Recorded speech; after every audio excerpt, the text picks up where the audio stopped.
برادران ملت اسلامی، السلام علیکم ورحمۃ اللہ وبرکاتہ۔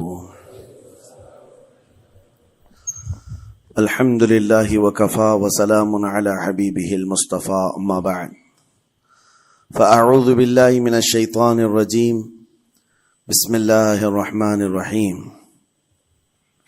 فبما رحمۃ من اللہ لنت لهم ولو كنت فظا غلیظ القلب لانفضوا من حولک، صدق اللہ مولانا العظیم۔ بارگاہ رسالت معاب صلی اللہ تعالی علیہ وسلم میں درود پاک کا ہدیہ پیش کریں۔ اللہم صلی علی سیدنا و مولانا محمد معدن الجود والکرم وآلہ واصحابہ الکرام وابنہ الکریم وبارک وسلم صلاة دائمتا سرمدا ابدا۔ عزیزان گرامی وقار، انسان کو اللہ تبارک و تعالی نے جو خصوصیات عطا کی ہیں، اس میں خاص طور پر زبان اور بیان کی خصوصیت بہت اہم ہے۔ شیخ سعدی رحمۃ اللہ تعالی علیہ فرماتے ہیں، تا مرد سخن نہ گفتہ باشد، عیب و ہنرش نہ ہفتہ باشد۔ جب تک آدمی بات نہیں کرتا، اس کی اچھائی بھی چھپی رہتی ہے، برائی بھی چھپی رہتی ہے۔ انسان اپنے کلام سے، اپنی بات سے سمجھ میں آ جاتا ہے کہ کس کیٹیگری کا ہے، کس لیول کا ہے۔ اس کی گفتگو کے آداب اس کی حقیقت بتاتے ہیں، بلکہ یہاں تک کہ اس کے نسب کا بھی پتہ لگا لیا جاتا ہے اور اس کی تربیت کا بھی اندازہ ہو جاتا ہے۔ حضرت لقمان حکیم سے پوچھا گیا، نیکی کس کا نام ہے؟ تو آپ نے فرمایا، دو چیزیں اور بہت چھوٹی ہیں۔ نیکی دو چیزیں ہیں جو بہت چھوٹی ہیں۔ کہا کیا ہے؟ کہا کہ ملاقات میں لوگ اپنے بھائیوں سے مسکرانا اور نرم گفتگو کرنا۔ ساری نیکیوں کی جڑ ہے یہ، نرم گفتگو کرنا اور لوگوں سے خندہ پیشانی کے ساتھ مسکرا کر ملاقات کرنا۔ لیکن میرے عزیزو، یہ دو چیزیں بناوٹی تو بہت سارے لوگوں کے ساتھ آ سکتی ہیں، اخلاق تصنع جس کو کہتے ہیں، تکلف کے ساتھ بہت سارے لوگوں کے ساتھ آ سکتی ہیں، لیکن حقیقت میں جس انسان کی طبیعت میں یہ دو چیزیں ہونی چاہیے، وہ کب سمجھ میں آتی ہیں؟ اس وقت جو مولا علی کرم اللہ وجہہ الکریم نے فرمایا، کسی انسان کو اس کی حقیقت دیکھنا ہو تو غصے کے عالم میں اسے دیکھو۔ وہ اپنے آپے سے باہر ہوتا ہے یا اپنے مزاج کے خلاف کس طرح بات کو سن کر کے تحمل رکھتا ہے۔ سب سے بڑا پہلوان وہ ہے جس نے اپنے غصے کو کنٹرول کیا اور اپنی زبان پر قابو پا لیا، ورنہ یہ وہ لمحہ ہے جب انسان پھٹ پڑتا ہے، جو دل کے اندر ہے سب کہہ جاتا ہے۔ آپ کو میں بتاؤں، نبی کریم صلی اللہ تعالی علیہ وسلم کے عظیم اخلاق کریمہ، بخاری شریف کی حدیث ہے، حضور مسجد نبوی میں تشریف فرما ہے۔ اس وقت مسجد نبوی، آج ہو سکتا ہے آپ کے ذہن میں جو امیج ہے مسجد نبوی کی، بہت بڑی عالی شان مسجد، لیکن وہ زمانہ نبوی میں اس طرح کی نہیں ہے۔ کچی دیواریں تھی، اوپر چھپر کے چھت پڑے ہوئے تھے اور مٹی کی زمین تھی۔ یہ مسجد نبوی کی شکل اس زمانے میں حضور اکرم صلی اللہ تعالی علیہ وسلم اپنے صحابہ کے ساتھ بیٹھے ہیں۔ ایک دیہات کا رہنے والا شخص آیا۔ ایک بات یاد رکھیں کہ دیہات میں، گاؤں میں رہنے والوں کے اخلاق اور تمیز میں بڑا فرق ہوتا ہے، ان کے ہاں آداب کی کمی ہوتی ہے۔ وہ شخص آیا اور مسجد نبوی میں آ کر حضور صلی اللہ علیہ وسلم سے کچھ بات چیت کیا اور تھوڑی دیر کے بعد مسجد میں ہی کھڑے ہو کر پیشاب کرنا شروع کیا۔ بخاری شریف میں یہ حدیث موجود ہے۔ جب مسجد نبوی میں کھڑے ہو کر پیشاب کرے تو صحابہ اکرام سب دیکھ کر کے دوڑانے لگ گئے، خذوہ خذوہ، پکڑو اس کو، پکڑو اس کو، اور صحابہ دوڑاتے تھے، وہ پیشاب کرتے ہوئے بھاگتا تھا پوری مسجد میں۔ نبی پاک صلی اللہ تعالی علیہ وسلم نے فرمایا، دعوہ، چھوڑ دو اس کو، کر لینے دو، پیشاب کر رہا ہے مسجد میں، چھوڑ دو اس کو۔ جب وہ صحابہ اکرام حضور کا حکم سنتے ہیں، سب پیچھے ہٹ گئے۔ تھوڑی دیر کے بعد نبی کریم صلی اللہ تعالی علیہ وسلم نے صحابہ سے فرمایا، پانی کے ڈول بھر کر کے لائے جائیں۔ صحابہ سے ہی منگوایا. پانی کے ڈول بھر کر کے لائے گیا اور مسجد نبوی کے میدان میں فرش پر بہایا گیا اور صاف کیا گیا. اب وہ شخص نہایت ہی ڈرا سہما کھڑا تھا, میرے ساتھ کیا ہوگا پتہ نہیں, میں نے پیشاب کیا, اب مجھے یہ لوگ قتل کر ڈالیں. نبی کریم صلی اللہ تعالی علیہ وسلم نے قریب بلایا اور فرمایا, نہایت نرم گفتگو کے ساتھ حضور فرماتے ہیں, یہ اللہ کا گھر ہے, یہاں پیشاب نہیں پیشانیاں رکھی جاتی ہیں. بس یہ جملہ ہے, بخاری شریف میں موجود ہے, یہاں عبادت کی جاتی ہے. اتنا کہہ کر رخصت ہو گئے, رخصت کر دیا. وہ دیہات سے آیا ہوا جو نوجوان تھا یا شخص تھا, باہر نکلتے ہی وہ کلمہ طیبہ پڑھ کر حضور کی غلامی میں شامل ہوا. میں نے وہ بلند عالی اخلاق نہیں دیکھے. نبی کریم صلی اللہ علیہ وسلم کے بارے میں قرآن کہتا ہے, فَبِمَا رَحْمَةٍ مِّنَ اللَّهِ لِنْتَ لَهُمْ, اللہ کی رحمت سے آپ لوگوں کے لیے نرم ہیں, اس لیے لوگ آپ کے ارد گرد لگے ہوئے رہتے ہیں. وَلَوْ كُنْتَ فَضًّا غَلِيظَ الْقَلْبِ لَانْفَضُّوا مِنْ حَوْلِكَ, اے رسول اگر آپ سخت دل ہو جائیں تو پھر یہ سب چھٹ جائیں گے, آپ سے دور ہو جائیں گے.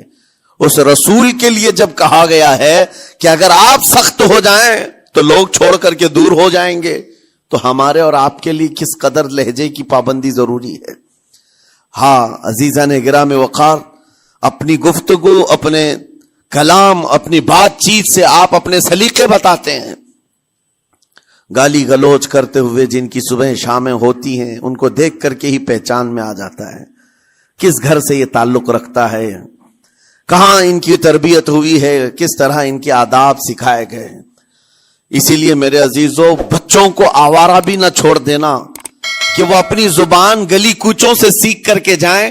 کل کو ہوگا یہ کہ اس کی زبان کی وجہ سے لوگ تمہیں تان و تشنی کریں گے, اس کا باپ ایسا ہوگا اس لیے بچہ ایسا ہے, اس کی ماں اس طرح ہوگی اس لیے اس کی گفتگو ایسی ہے. کیونکہ موسٹلی زیادہ طور پر بچے اپنے ماں باپ کے اخلاق کو نقل کرتے ہیں, ٹرانسفر ہوتی چلی جاتی ہیں. ایک بار حضور اکرم صلی اللہ تعالی علیہ وسلم مسجد نبوی سے باہر نکل کر جا رہے ہیں.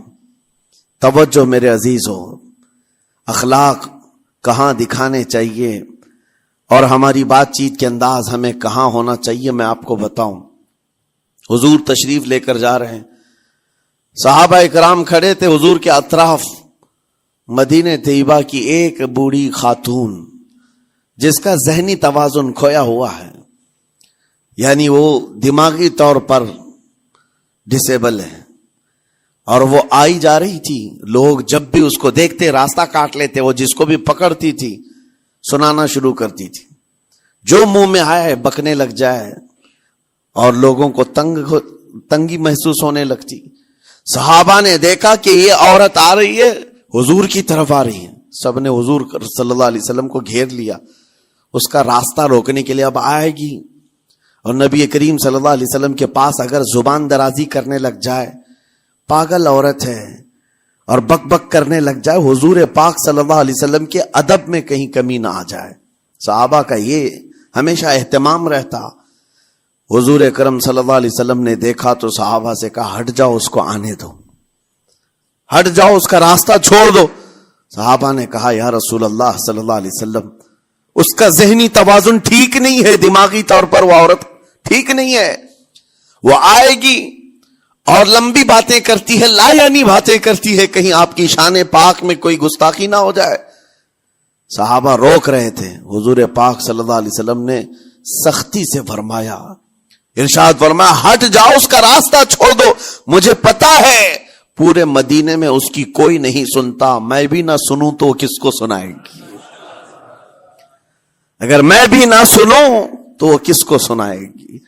یہ میرے مصطفیٰ کریم صلی اللہ تعالی علیہ وسلم کے دربار عالی جاہ کی وہ بلند اخلاق کریمانہ کی ایک مثال ہے, جس کو خود میرے آقا نے فرمایا, بعثت لأتمم مکارم الاخلاق.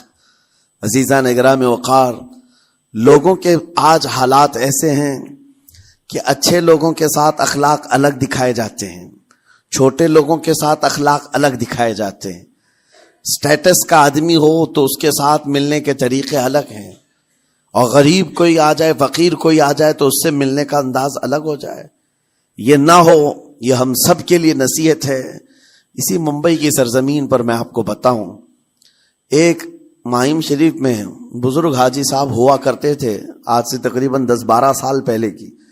وہ کئی لوگوں سے ایک سوال کرتے تھے پکڑ پکڑ کر کے کہ میرا ایک سوال ہے، آپ جواب دیں گے، میرا ایک سوال ہے. کئی علماء سے انہوں نے پوچھا، مجھ سے بھی انہوں نے، جب میں نیا تھا مصر سے پڑھ کر کے آیا تھا، میرے پاس آ کر کہا کافی سالوں سے میرے ذہن میں ایک سوال ہوتا ہے، میں آپ سے بھی پوچھنا چاہتا ہوں. کہا بتائیے کیا ہے.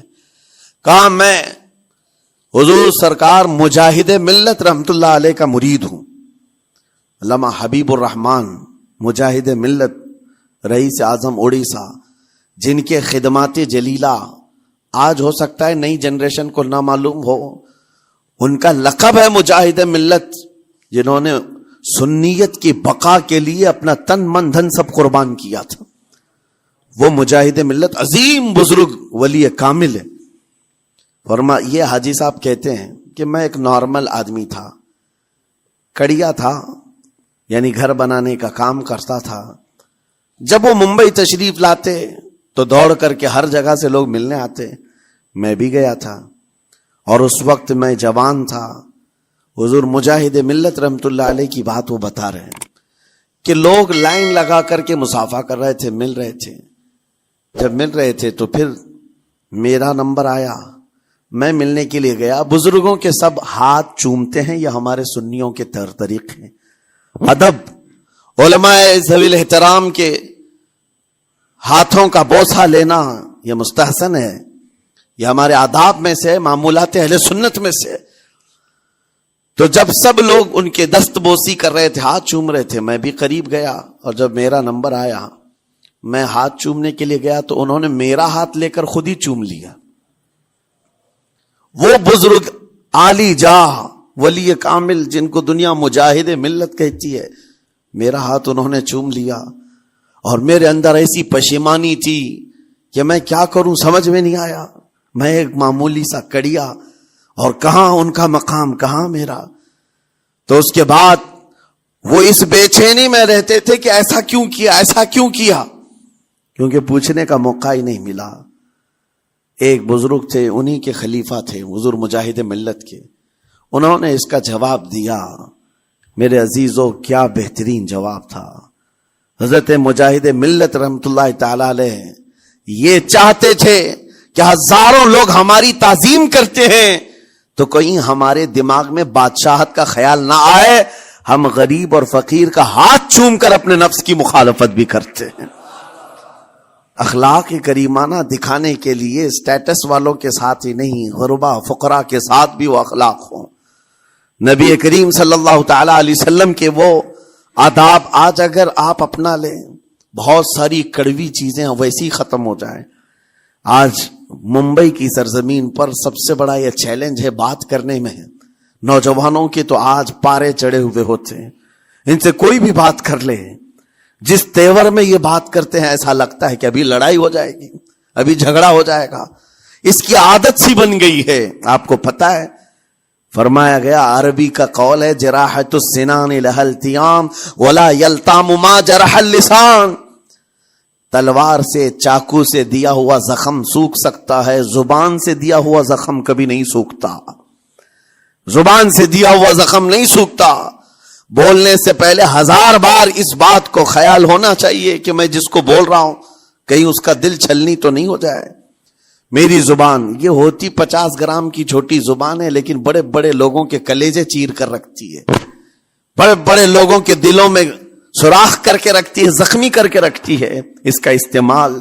اسی لیے روایت میں ملتا ہے کہ جب انسان صبح کرتا ہے تو سارے اعضاء، ہاتھ پیر آنکھ کان ناک، سارے اعضاء سب سے پہلے زبان سے یہ عرض کرتے ہیں، اس کی پناہ مانگتے ہیں، کہتے ہیں آج تو صحیح سلامت رہے گی تو ہم سب صحیح سلامت رہیں گے، اور اگر تو پھسل گئی تو عذاب ہم پر بھی ہوگا.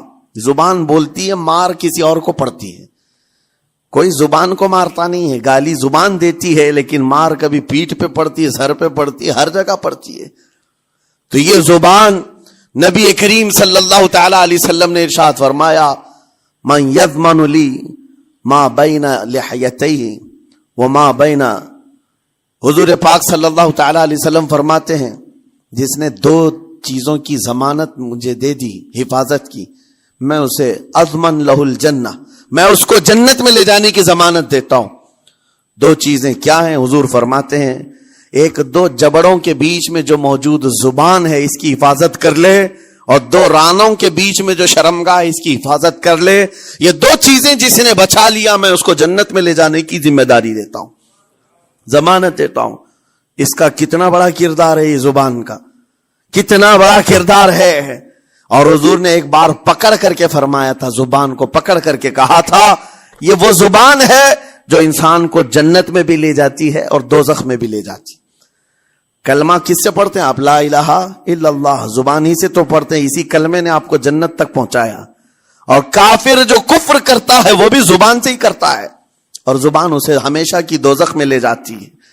اس زبان کو چلانے سے پہلے 1000 بار سوچ لیں کہ آج لہجوں کی سختیاں بڑھتی چلی گئیں، اور آپ کو پتا ہے قرآن پاک میں رب تعالیٰ نے یہ فرمایا وَلَا تَقُلْ لَهُمَا اُفٍّ وَلَا تَنْهَرْهُمَا، والدین کے بارے میں بچوں کو کیا کہا گیا؟ ان کو اف تک نہ کہو۔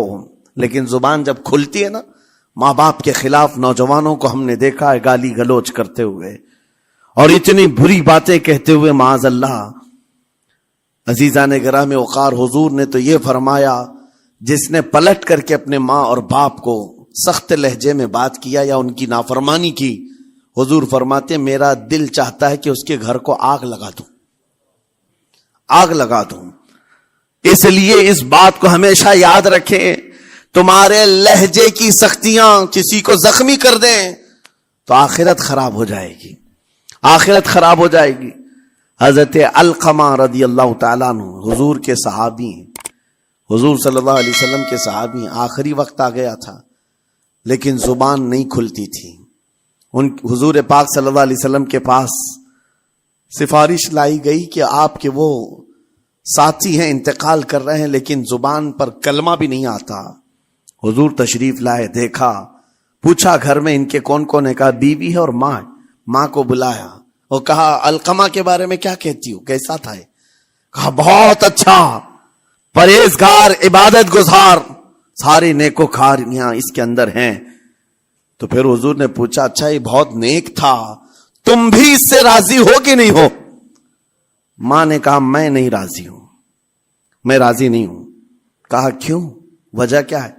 کہا یا رسول اللہ میرا اکلوتا بیٹا، میرا تنہا بیٹا تھا، بڑی محبتوں کے ساتھ اس کو پالا تھا، اور جب میں نے اس کی شادی کی اپنی بیوی کو لایا، اور جب بیوی گھر پر آ گئی تو میری بات کو ہلکے میں لیتا، اپنی بیوی کی بات کو فوقیت دیتا، ترجیح دیتا۔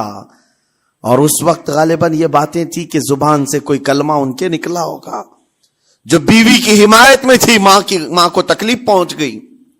کہا میرا دل گوارا نہیں کرتا، میں اس سے راضی نہیں ہوں، باقی وہ بہت نیک بندہ ہے، بہت اچھا ہے۔ حضور نے فرمایا دیکھو زندگی کے آخری پڑاؤ پر آ چکا ہے، روح نکلنے کو ہے، معاف کر دو۔ وہ بھی صحابیہ تھی، انہوں نے کہا آقا آپ کا حکم ہے یا مشورہ ہے؟ اگر حکم ہے تو پھر ماننا ہے۔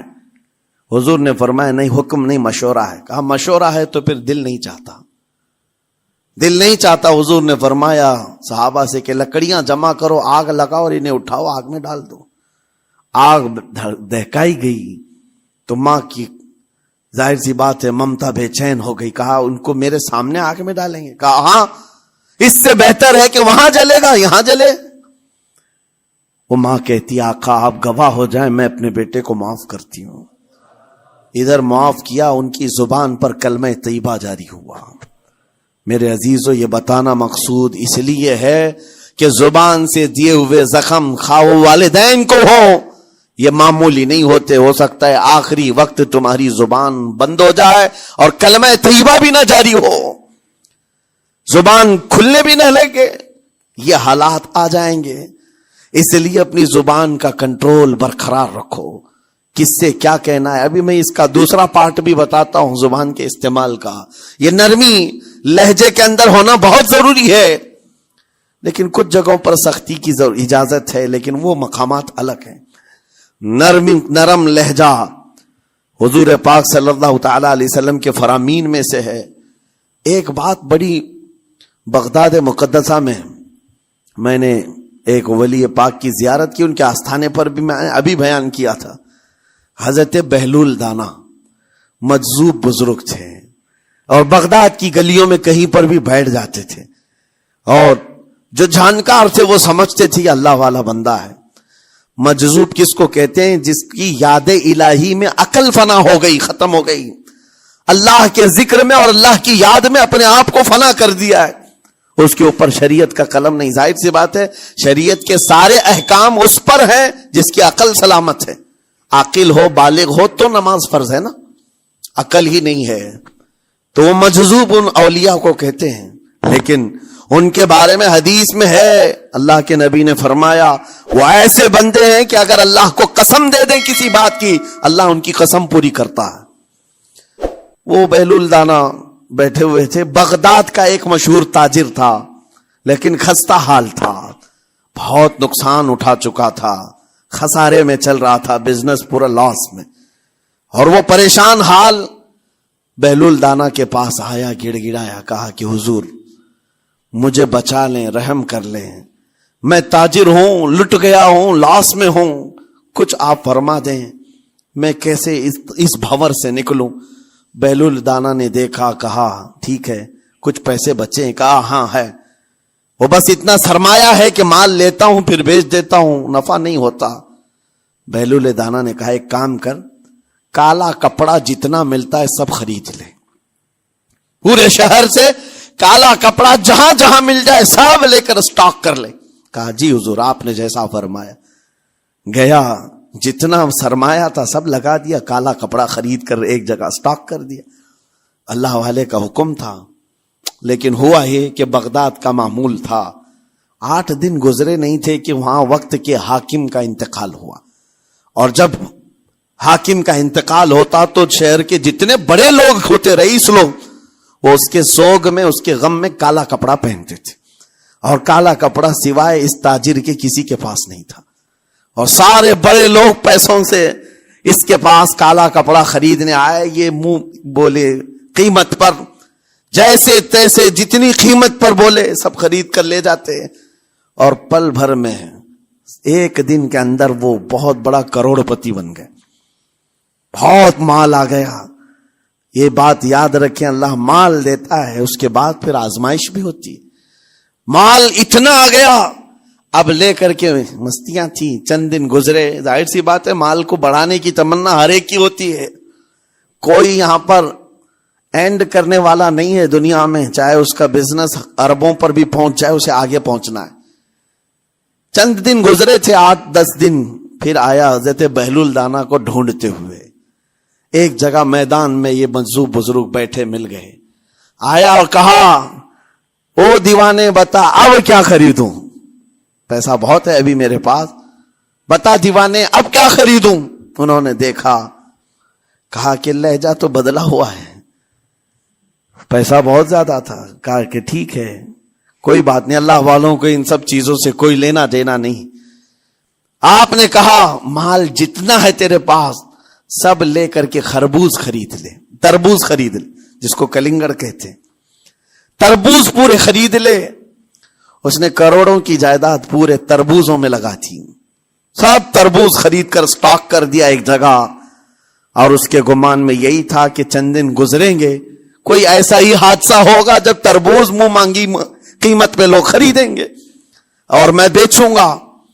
پورا مال تربوز میں لگایا، 2 دن 4 دن 6 دن 8 دن گزرے، کوئی حادثہ نہیں۔ ادھر تو تربوز سڑنے لگ گئے، وہ تو زیادہ دن سٹاک نہیں کیے جا سکتے، سڑن شروع ہو گئی۔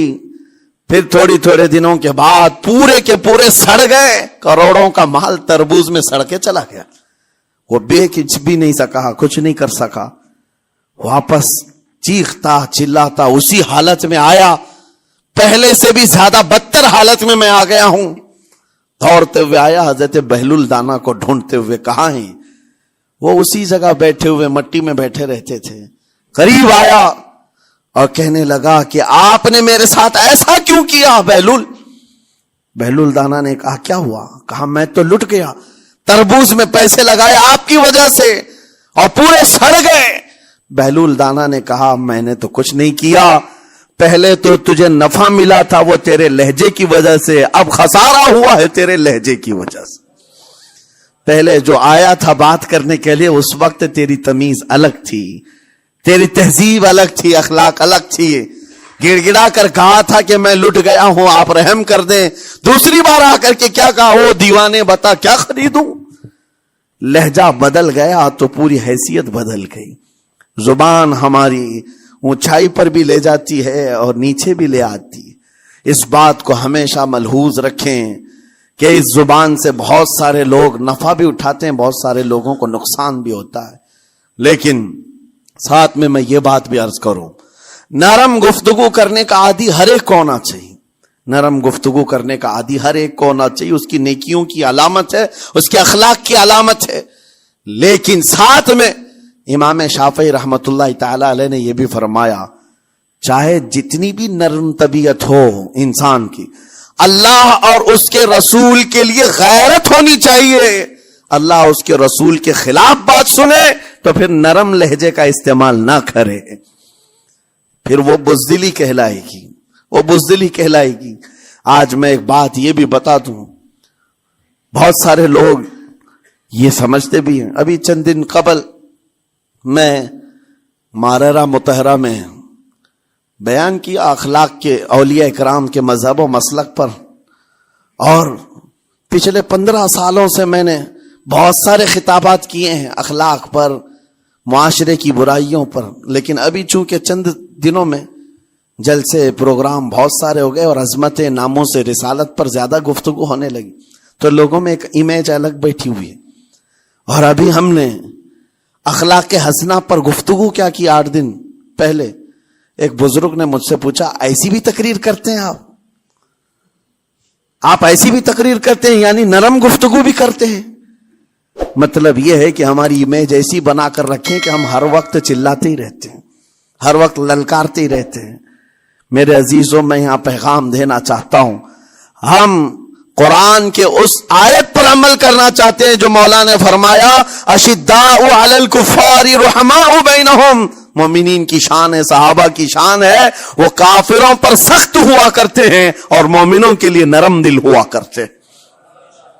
زبان کی نرمی ایمان والوں کے لیے ہے، زبان کی نرمی محبت مصطفیٰ کے لیے ہے، عاشقان مصطفیٰ کے لیے ہے، ساتھ میں زبان کی سختی کفار و مشرکین کے لیے ہے، گستاخان رسول کے لیے ہے۔ اور اگر یہ چیز نہیں آئی تو پھر آپ سمجھ لیں نیک اس وقت نہیں کہلائے گا آدمی۔ بعض لوگوں کو ایسا لگتا ہے نرم بات کرنا چاہیے، نرم گفتگو، بالکل صحیح ہے، یہ اخلاق ہے، لیکن اگر ایسے مقامات پر جہاں تمہارے نبی کو کوئی گالی دے رہا ہو، رب کی شان میں کوئی بھونک رہا ہو، اس وقت تم کہو کہ اخلاق ہے، نرم بات کرنا چاہیے، یہ بے غیرتی ہے، یہ بے غیرتی ہے۔ تمہاری بیوی کو اگر تمہارے سامنے کوئی چھو دے اور اس کے بعد تم ہنس کر کے اس سے کہو ٹھیک ہے جائیے صاحب، آپ کو کہا جائے گا بے غیرت آدمی، بے غیرت آدمی ہے۔ انسان کو اپنی بیوی، اپنی بیٹی، اپنی ماں پر بھی غیرت ہوتی ہے، وہ سنتا نہیں ہے، یہ پیدائشی ہے، فطرت ہے انسان کی۔ اور مومن کی شان یہ ہے سب سے بڑی غیرت اس کے لیے اللہ اور اس کے رسول کے لیے ہوا کرتی ہے، اللہ اور اس کے رسول کے لیے۔ ماں اور باپ کو گالیاں ایک وقت میں برداشت کر بھی لے جائے، لیکن اللہ اور اس کے رسول کی شان میں وہ ہرگز برداشت نہ کرے، یہ ایمان کی علامتوں میں سے ہے۔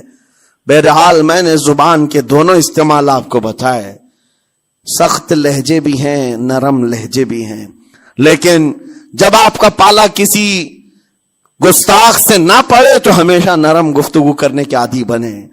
مومنین میں نرم لہجے کا اختیار ہمیشہ رہے، اس سے اخلاق آپ کے بتائے دکھائے جاتے ہیں، اس سے آپ کے اخلاق معلوم ہوتے ہیں، ساتھ ہی معاشرے میں نرمی اور محبت کا ماحول بھی قائم ہوتا ہے۔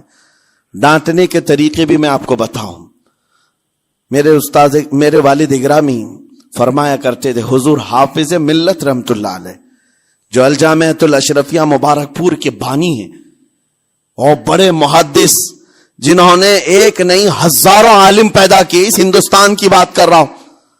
حافظ ملت رحمت اللہ علیہ پوری بخاری شریف پڑھاتے تھے. تقریباً 40 سال تک انہوں نے پڑھایا بخاری شریف. میرے والد ان کے شاگرد ہیں. فرماتے ہیں جب وہ بہت زیادہ ناراض ہو جاتے کسی سے، ڈانٹنا ہوتا، ہر استاد بچے کو ڈانٹتا ہے، کبھی کچھ بچہ نافرمانی کر جائے یا مزاج کے خلاف بات کرے تو استاد ڈانٹتا ہے. تو حافظ ملت رحمت اللہ علیہ اگر کسی شاگرد کو ڈانٹتے بھی غصے میں تو کہتے ہیں اے جنتی کیا کر رہا ہے. کہتے ہیں اگر یہ جملہ قبول بھی ہو جائے تو بچہ جنتی ہو جائے. لہجے کی یہ استعمالات اولیاء سے سیکھو میرے عزیزو. غصے پر کنٹرول اس وقت تمہارے اخلاق معلوم ہوتے ہیں جب تمہارا غصہ عروج پر ہوتا ہے. اس وقت تمہاری حقیقت لوگوں کے سامنے آتی ہے. وہ اپنے شاگردوں کو ڈانٹتے بھی تو جنتی کہہ کر ڈانٹتے ہیں. یعنی کوئی گالی نہیں ہے، کوئی برے کلمے نہیں ہیں، بلکہ ایسا جملہ ہے کہ اگر قبول بھی ہو گیا استاد کی زبان سے، اس کی تو زندگی وصول ہوگی، اس کا بیڑا پار ہو گیا. ہمارے درمیان ماں باپ کو بھی یہ چاہیے کہ بچوں کو کس طرح کے اخلاق آپ دے رہے. گفتگو کرنے کے متعلق قرآن میں اللہ تعالیٰ نے آداب بتائے ہیں. جب آپ گھروں کے اندر موجود ہوں تو بچوں کے سامنے کس طرح کی گفتگو کیا کریں گے، کیسی بات کریں گے. شوہر اور بیوی جس طرح کی باتیں کر رہے ہیں بچے کے دماغ میں وہ پورا کا پورا چھپتا ہے، ٹرانسفر ہوتا ہے. اسی لیے کہا گیا ایڈلٹ گفتگو کبھی بھی بچوں کے درمیان نہیں کی جائے گی. جو میچورٹی میں نہیں ہے ان بچوں کے سامنے ماں اور باپ بیٹھ کر کے کلام بھی نہ کریں، بات نہ کریں. معاشرہ تو آج ایسا ہے سب پوری فیملی لے کر کے بیٹھے ہوئے ہیں، اور حد تو یہ ہے کہ گندی فلمیں سامنے لگی ہوئی رہتی ہیں. وہ کیسے بچا پاؤ گے؟ 4 سال 5 سال کے بچے کے اندر بھی وہ گفتگو، وہ مکالمات، ایک دوسرے سے بات کرنے کی تمیزیں، وہ سب وہاں سے سیکھتا آ رہا ہے. گھروں کے اندر ماحول کو تبدیل کرنے کے لیے آپ کی اپنی زبان پر کنٹرول اور اپنے بچوں کی تربیت اور ان کی زبان پر کنٹرول بہت ضروری ہے. پھر دیکھنا آپ یہ معاشرہ پیدا کر کے کل کو آپ کا بچہ نکلے گا، اس کی تمیز، اس کے اخلاق پر ہر کوئی اش اش کرے گا. چند دنوں کی محنت ہے آپ کی، لیکن بچے جب سلیقے کے ساتھ گفتگو کریں تو لوگوں کا دل جیت لیا کرتے ہیں. بات کرنے کے آداب ایسے ہیں کہ لوگ دل جیت لیا کرتے ہیں. یہ میرے استاد گرامی مصر کے رہنے والے تھے. جب خطابت ہمیں سکھا رہے تھے گفتگو کرنے کے آداب، تقریر کرنے کے آداب، تو ایک امام غزالی کا قول تھا کلم الناس علی قدر عقولہم، لوگوں سے ان کی عقل کے مطابق بات کرو. اس پر وہ سمجھاتے ہوئے ہمیں ٹریننگ دیتے تھے اور کہتے تھے کہ تمہارے پاس آنے والے کئی طرح کے لوگ ہوں گے. اگر تم امام ہو، اگر داعی ہو، خطیب ہو، مقرر ہو، کوئی غریب گھر سے، کوئی بڑے امیر گھر سے، کوئی پڑھا لکھا آئے گا، کوئی جاہل ہوگا، کوئی بدتمیز بھی ہوگا، کوئی نیکوکار، کوئی گنہگار، سب طرح کے مکس مجموعہ تمہارے پاس ہوگا. ان سے خطاب کرنا، ان سے بات کرنا، کس انداز سے بات کرو گے، کیسے ان سے کلام کرو گے. میرے عزیزو یہ ہمارا اپنا ہنر نہیں ہے. ہم جو آپ کے سامنے گفتگو کر رہے ہیں یہ ہمارا فن نہیں ہے، یہ اپنا پیدا کیا وہ ہنر نہیں ہے. ہمیں سکھایا گیا تھا صرف اور صرف آپ کو اس مجمع سے اور یہ آئے ہوئے جمع غفیر سے بات کرنے کے لیے ایک ہی اسلوب اپنانا ہے. دیکھنا ہے کہ رسول اللہ کیسے بات کیا کرتے تھے. میرے آقا صلی اللہ تعالی علیہ وسلم کا اسلوب اپناؤ. حضور کے خطبے دیکھو، حضور جب خطاب کرتے، ظاہر سی بات ہے مسجد نبوی میں اس وقت بھی لوگ، ہر طرح کے لوگ آتے، دیہات کے بھی تھے، شہر کے بھی تھے، اعلیٰ دماغ والے لوگ اور کئی الگ الگ قسم کے لوگ آتے. حضور کا خطاب سب کے لیے تھا. عزیزان گرامی، ان سنتوں پر عمل کر کے آج آپ اپنے لہجے کو بہتر بنا سکتے ہیں. بس میری گفتگو کا خلاصہ یہی ہے کہ اللہ تعالیٰ ہمیں زبان کا صحیح استعمال عطا فرمائے، ورنہ یہ زبان کی سختیاں اور اس کی کڑواہٹ ہمیں دوزخ میں بھی لے جاتی ہے، دوزخ تک لے جا سکتی ہے. اللہ تعالیٰ اس کی مکاریاں، اس کی عیاریاں اور اس کی شرانگیزیوں سے ہم سب کی حفاظت فرمائے. ساتھ میں یہ بھی میں بتا دوں، وہ زبان پاک نہیں بولتی، وہ زبان پاک نہیں بولتی جو حلال نہیں کھاتی. یہ بھی بزرگوں نے فرمایا ہے, یہ زبان پاک نہیں بولتی جو حلال نہیں کھاتی. اسی سے ہر کچھ گزرتا ہے, اندر پیٹ میں جاتا ہے. حلال لقمے اس سے گزارو تو زبان پاک بولے, اللہ کا ذکر کرے اور تمہیں زبان میں وہ لذت آنے لگ جائے. لیکن اس سے حرام لقمے گزارتے رہو گے, اس کے لہجے کی سختیاں بھی آ جائیں گی, اس کے اندر کڑواہٹ بھی آ جائے گی, گالی گلوچ, یہ سارے استعمالات یہ زبان کرنے لگ جائے گی. کیوں؟ اس سے حرام لقمے جو گزارے جا رہے ہیں. اس چیز کا بھی خیال ضروری ہے. زبان کو جس طرح کا پیٹرول دو گے ویسی چلے گی یہ گاڑی. جس طرح کا ڈیزل اس کے اندر ڈالتے ہو, حرام یا حلال, یہ بہت معنی رکھتا ہے. اور ایک بات یہ بھی سن کر کے چلے ہیں کہ حضرت سلیمان علیہ السلام کے زمانے میں ایک مناظرہ ہوا تھا علماء کا. بعض لوگوں نے کہا کہ انسان کی ایک جماعت تھی, انسان کی زبان افضل ہے, منہ افضل ہے, اس لیے کہ وہ اللہ کا ذکر کرتی ہے. بعض نے کہا کہ نہیں, انسان کے پیچھے کا مقام اچھا ہے, اس سے بہتر ہے. یہ دونوں کی تکرار میں حضرت سلیمان علیہ السلام کے پاس بات آئی, آپ بتائیں. تو ان سے پوچھا تم اتنی بڑی بات کیوں کہہ رہے ہو؟ اس کے پیچھے کا مقام اچھا ہے. کہا کہ اس لیے کہ وہ صرف نجاست نکالتا ہے, وہ صرف نجاست نکالتا ہے, وہ مقام غلاظت باہر کرتا ہے, غلاظت اندر لیتا نہیں. زبان غلاظت اندر بھی لیتی ہے, حرام کھاتی بھی ہے, لوگوں کو زخمی بھی کرتی ہے. ان علماء کی دلیل تھی. تب آپ نے فرمایا بات ٹھیک ہے, جس انسان کا زبان پر کنٹرول نہیں, حرام کھاتا ہو اور بد کلامی کرتا ہو, گالی گلوچ ساری چیزیں کرتا ہو, آپ نے فرمایا اس سے بہتر اس کا پیچھے کا مقام ہے. اور جو انسان کنٹرول رکھتا ہے, حلال کھاتا ہے اور لہجے کی نرمی رکھتا ہے, ظاہر سی بات ہے اس کا منہ ہی افضل ہے, اس کی زبان افضل ہے. اب یہ تو فیصلہ سب کا ہے, کس کو کیا چیز اختیار کرنی ہے. عزیزان گرامی اوقات, یہ بہت بڑی بات ہے جو میں آپ کے سامنے کہہ رہا ہوں. زبان کو اگر کسی دوسری جگہ سے کمپیئر کیا جائے تو لگتا ہوگا نرم, یہ بالکل اچنبے والی بات ہے, عجوبے والی بات ہے, یہ کون سا کمپیریزن ہے. وجہ یہی ہے, بعض لوگوں کو ہم نے اتنا گندا بولتے ہوئے دیکھا ہے, اس سے بہتر ہے کہ وہ نہ بولیں. لوگوں کو زخمی کرتے ہیں, کسی کے مقدسات پر حملے کرتے ہیں. اللہ تعالیٰ ان کے زبان کی شرارتوں سے ہماری حفاظت فرمائے. اور کریم خدا ارحم الراحمین مولا اس چیز سے بھی ہمیں حفاظت فرمائے. قیامت کے دن کچھ لوگ صرف اس لیے پکڑے جائیں گے کہ وہ کچھ نہیں بولتے تھے, لیکن وہ جن کے ساتھ رہتے تھے وہ بولتے تھے, وہ لوگ بولتے تھے, اور ان کی وجہ سے یہ خاموش رہنے والا جو ساتھ میں تھا اسے بھی جہنم میں لے جایا جائے گا. اور وہ اس دن کہے گا پکار کر, یا ویلتا لیتنی لم اتخذ فلانا خلیلا, اے کاش میں فلاں کی دوستی نہیں کیا ہوتا تو اچھا ہوتا, آج میں بچ گیا ہوتا. اپنے ماحول کو بچاؤ, جہاں زبان کی خرابی دیکھو اپنے آپ کو بھی بچاؤ اور اس ماحول سے بھی اپنے کو دور رکھو. اللہ کی بارگاہ میں دعا ہے مولا تعالیٰ اس زبان کو خالص اپنے ذکر میں لگائے اور اپنے حبیب پاک کے ذکر میں لگائے. مولا تعالیٰ ہم کو زبان کی بد کلامیوں سے محفوظ و مامون فرمائے. وآخر دعوانا ان الحمد للہ رب العالمین.